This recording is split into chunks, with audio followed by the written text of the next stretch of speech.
Bonjour à tous, aujourd'hui on va parler des stratégies pour réussir un compte d'évaluation avec Lilu Trading et OneUpTrader. Je vous invite à liker la vidéo, à vous abonner à la chaîne et à activer les notifications.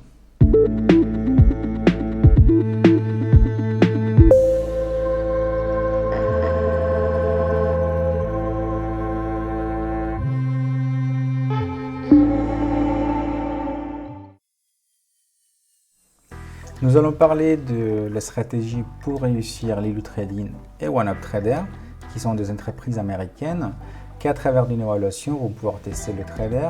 Et si ce trader passe l'évaluation, va se faire financer un compte qui va pouvoir travailler dans les marchés financiers. Les bénéfices qu'il va dégager vont être distribués à hauteur de 80% pour le trader et 20% pour l'entreprise.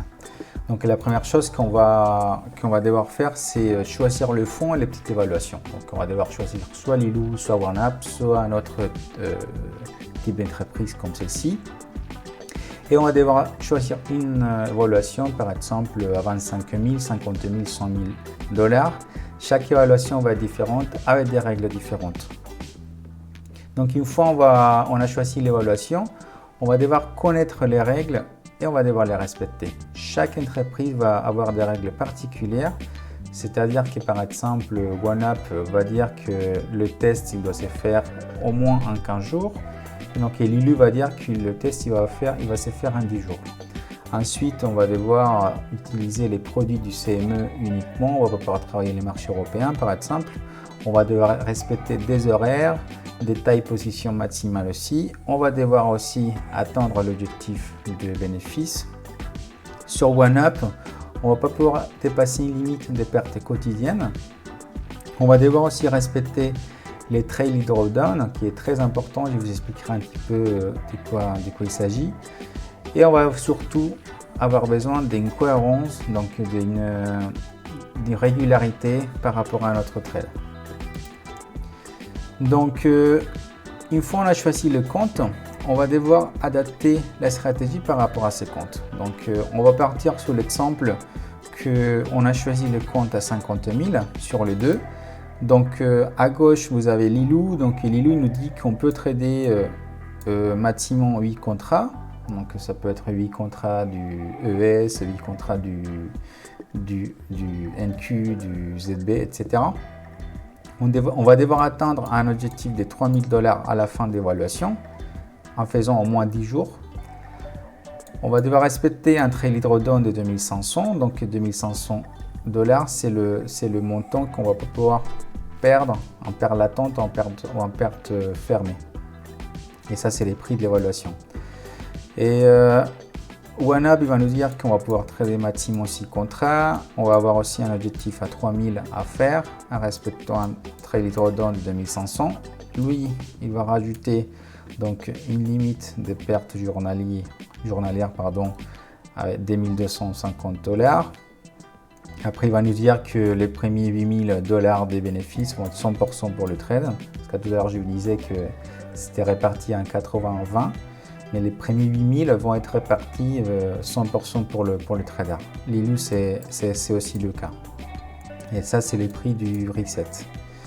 Et alors, lui, il va proposer par exemple, si on veut partager par exemple 80% pour le trader et 20% pour l'entreprise, l'évaluation va nous coûter 150 dollars par mois.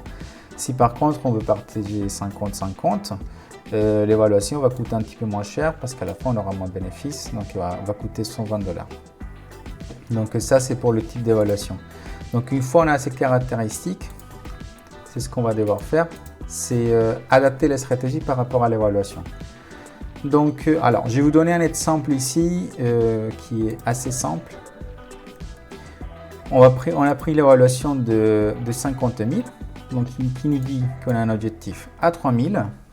Un trailing drawdown à 2500, un nombre de jours minimum à faire, donc 10 jours pour Lilu, 15 jours pour OneUp. Le nombre de jours de trade dans le mois, on va les limiter à max à 20, pardon. Et sur OneUp, on va devoir respecter 1250 dollars de perte journalière maximale. Ma stratégie, c'est assez simple, elle fonctionne pour moi en tout cas, et pour certains gens aussi, je sais qu'ils utilisent ça. C'est on va appliquer une formule. Donc la formule, ça va être prendre l'objectif. Donc l'objectif, c'est 3000 $. On va ajouter le trailing drawdown et on va diviser tout ça par le nombre de jours du mois. Donc on va le diviser par 20. Donc par exemple, si on a pris l'évaluation à 50 000 $, on va avoir 3000 d'objectifs, 2500 de trailing drawdown, donc ça va nous donner un total de 5500 $ qu'on va diviser en 20. Ça va nous donner un résultat de 275 $. Ces résultats, on va les multiplier par 2. Donc une fois on a ces deux chiffres, on va les garder en tête parce que ça va être très important pour appliquer du coup la stratégie. Donc ces deux chiffres, on va les garder en tête. Donc je passe à l'étape suivante. Donc l'étape suivante, donc on va parler de l'objectif des gains et des pertes à respecter par rapport aux chiffres qu'on a eu juste avant. Donc on avait parlé des 275 et 550. Donc les 275, ça va être l'objectif des gains par jour minimum qu'on va devoir faire. D'accord? Et les 550, ça va être l'objectif des gains par jour maximum et l'objectif des pertes par jour maximum. Vous allez me dire, mais pourquoi on va s'arrêter à chaque jour à 550 si par exemple je suis sur un bon jour et je peux faire 1000, 2000, etc. Bien sûr, c'est possible. Le problème, c'est qu'à tout à l'heure, on avait parlé des drawdowns, donc de trailing drawdown.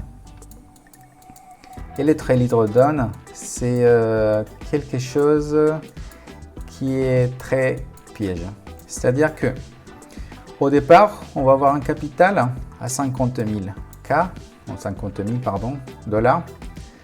avec 2500 de drawdown. Donc ça nous donne 47 500 au départ de drawdown.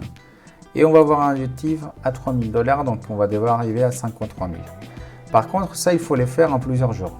On va pas pouvoir le faire un seul jour parce qu'ils vont dire si on les fait un seul jour, ça peut être un coup de chance ou ça peut être tout simplement des conditions du marché qui étaient adaptées à la stratégie de ces traders aujourd'hui, mais demain en fait ça va pas être du tout adapté. Eux, ce qu'ils veulent, c'est la régularité. Donc ça, il faut le comprendre, régularité. Donc qu'est-ce qui se passe si par exemple on va commencer à faire plus de ce qu'on a fait? Disons que là, on va travailler par des paliers des 1000. Donc là, le premier jour, je suis très bien, j'ai fait 1000. Donc mon trailing drawdown, il va monter des 1000 aussi. D'accord? Donc il va arriver à 48 500. Et là, je suis à 51 000, donc 1000 $, de bénéfices.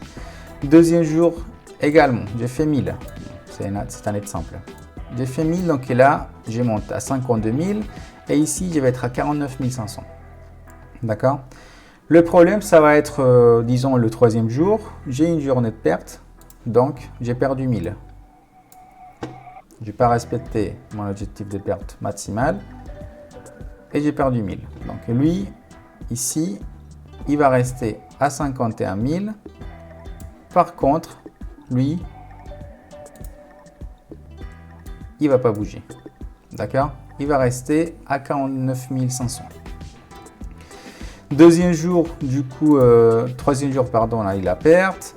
Quatrième jour, disons que j'ai eu des gains de 1000 encore. Donc là, je vais monter encore, donc 1000. Mais le cinquième jour, j'ai eu une perte encore de 1000. Et lui, il ne bouge pas. Parce que ça s'appelle un trailing, c'est-à-dire qu'il va suivre les gains. Par contre, il ne va pas descendre. C'est-à-dire qu'une fois il a monté, il ne peut pas descendre. Donc, qu'est-ce qui se passe? On va se rapprocher ici, d'ici. Je ne sais pas si vous voyez bien, mais je vais mettre une autre couleur. C'est trailing drawdown. Donc ici, par exemple, ici on était à 50 000 et là on était à 51 000. Il va être plus de 2500, il va être que des 1000. Donc là, on commence à être en danger par rapport au compte qu'on est en train de travailler, par rapport à l'évaluation qu'on est en train de faire. C'est pour ça que la constance, elle est très importante en Lilou, en OneUp, la plupart des fonds d'investissement comme ça, parce que ce qu'on veut, c'est la régularité. Donc on veut faire ça pendant plusieurs jours jusqu'à arriver à l'objectif, parce que celui-là il va monter également pareil, il va pas descendre, donc il va monter.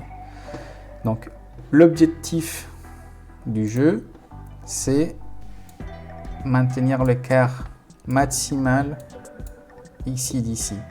Et les trailing drawdown, ça va être piège aussi, parce que il va bouger avec les gains latents. C'est-à-dire que si je suis à un gain latent de 1000, mais après en fait finalement j'ai encaissé que 200, bah lui en fait il a déjà eu le temps de monter. Donc à la fin, bah, en fait je vais avoir une perte de drawdown des 800 euros, des 800 $, pardon. Donc l'objectif c'est maintenir l'écart ici, et pour ça la seule solution c'est d'être régulier. C'est-à-dire que si on fait des gains de 275, on sait qu'on va réussir le test si on les fait tous les jours.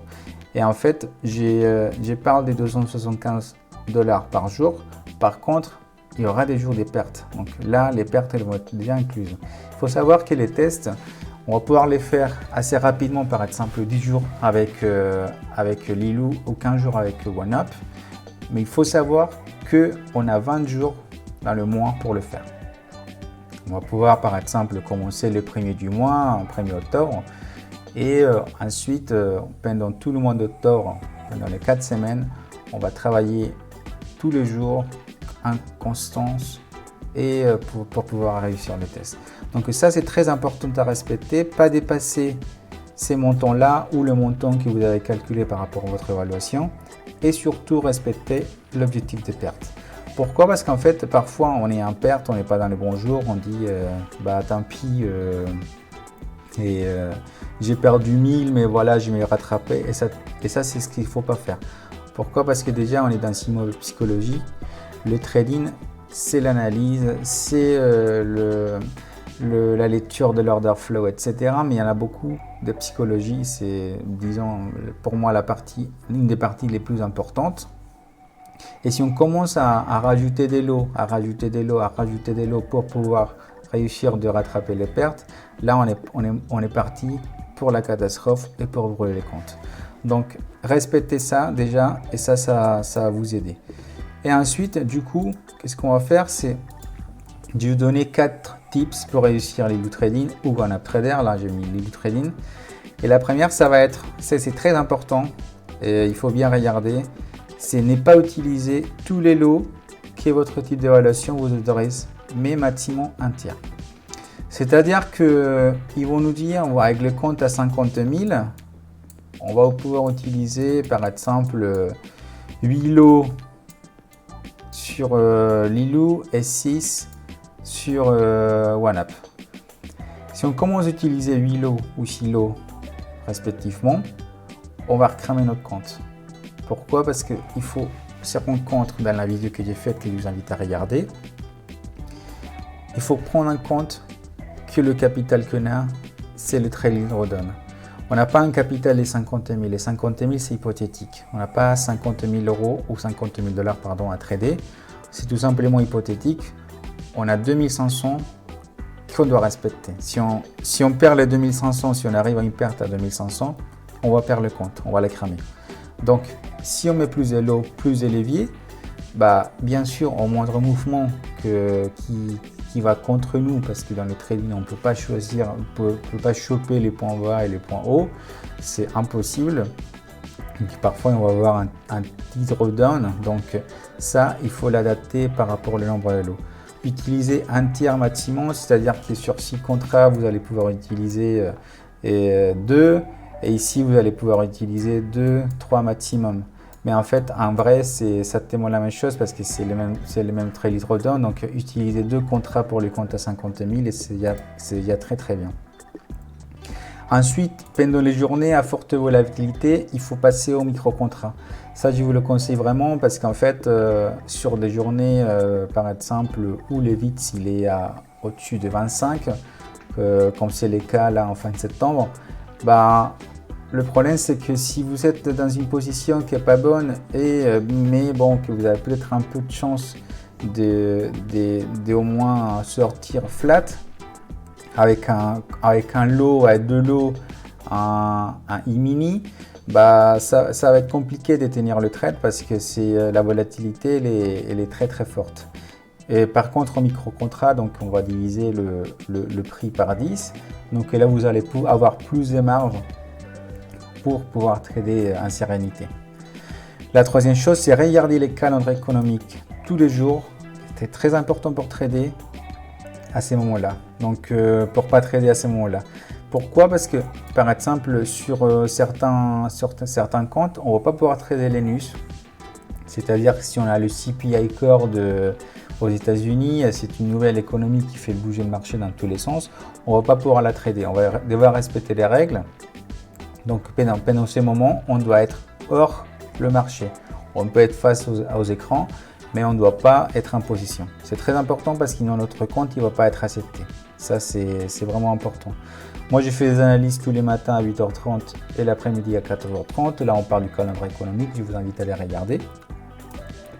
Et la quatrième chose, c'est prendre des bénéfices rapidement et protéger les gains. Pourquoi?